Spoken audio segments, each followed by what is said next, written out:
Assalamualaikum guys. Hari ni Pak Su nak buat station tour. Biasa Pak Su buat train tour, tapi hari ni Pak Su nak buat station tour. Stesen baru kita orang dekat Segamat guys. Cantik gila. Nak tengok dalam? Jom. Okay guys, kita masuk dalam. Cantik kan colour dia. Hari ni kat dalam dia macam ni. Masuk je, kita ada kursi banyak situ. Lepas tu ada kaunter. Sebelah sana kaunter. Ini kaunter sebelah kanan. Nampak tu, sekejap lagi Pak Su pergi. Kat sini kita ada untuk ke platform atas. Kejap.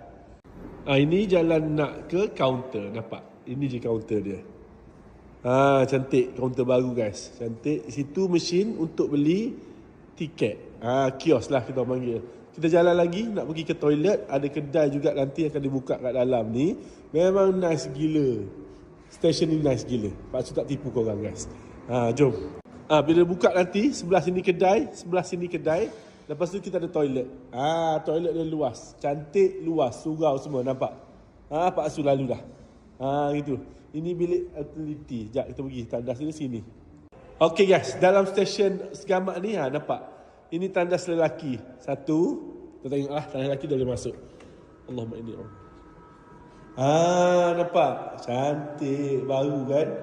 Ini kalau korang tak jaga, siap nampak tu. Semua baru, semua cantik. Jaga elok-elok. Tengok tandas. Lepas tu kita keluar je tandas lelaki, kita ada surau lelaki sini.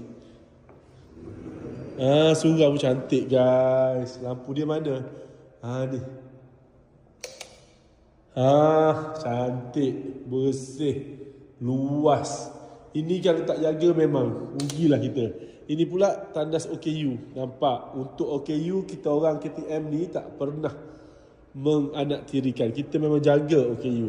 Kita jaga orang kelainan upaya. Nampak toilet dia? Cantik. Tandas perempuan sebelah sana. Lepas tu kita keluar lagi. Sini surau perempuan. Semua lengkap guys. Nampak? Kita officialnya esok ETS Padang Besar Segamat, Butterworth Segamat akan beroperasi guys. Okay guys, Pak Su nak tunjuk kat korang platform. Cantik ke tidak, kita tengok sama-sama, okay?